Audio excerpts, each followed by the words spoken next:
Pfizer says its COVID-19 vaccine is more than 90% effective in preventing infection. The pharmaceutical giant expects to submit its COVID-19 vaccine for FDA authorization later this month.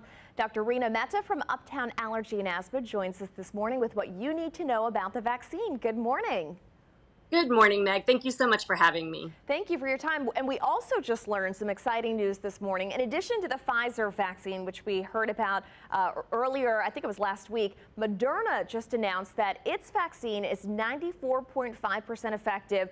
Both vaccines, we've heard, could come before the end of the year, millions of doses. So it's exciting news on the vaccine front. Yes, I'm really excited to share this news with you today. Obviously, we've got two great companies who are showing really great efficacy, showing that these vaccines are over 90% effective. So this is just really exciting information for us. What exactly does the vaccine consist of? Okay, so that's a great question. So both Moderna and Pfizer, both of their vaccines is an mRNA molecule. And so what they're doing when you get the vaccine is you're getting an injection of this mRNA molecule. And what that does is it tricks your body into creating some coronavirus proteins inside of you. Not enough to get sick, but enough to trigger the immune system to try to create antibodies. So this is a different mechanism than if you were to receive the flu vaccine, for example. So the flu vaccine, when you actually get that shot, it's actually inactivated flu virus. So this is a new technology that we're really excited about and hopeful for its success. Something else that's new, we heard about the Pfizer vaccine, how it had to be kept in extremely cold temperatures, but Moderna, that's not the case.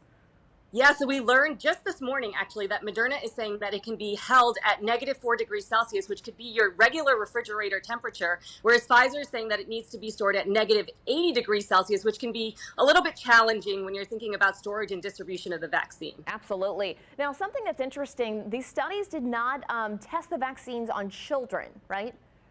Correct. And so Pfizer's study did go as young as 16 and older, but at the moment we don't have any data to show the efficacy or the effectiveness in children. Those studies are ongoing at the moment, so that data has not been published yet.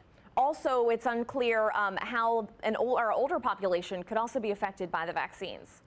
Exactly. As you get older in our elderly, your immune system just isn't as strong to fight infections. And so we don't know in that age group above 65 how they'll handle this vaccine or how effective it will be. And you have to remember, both of these trials looked at 30,000 to 40,000 participants. Those are small numbers in the scheme of things. To really know if a vaccine is effective, millions of people need to get it. So, this is a great start. But there is still so much to learn about this vaccine, is how effective it will be in large population and how long that effectiveness and antibody response sticks around.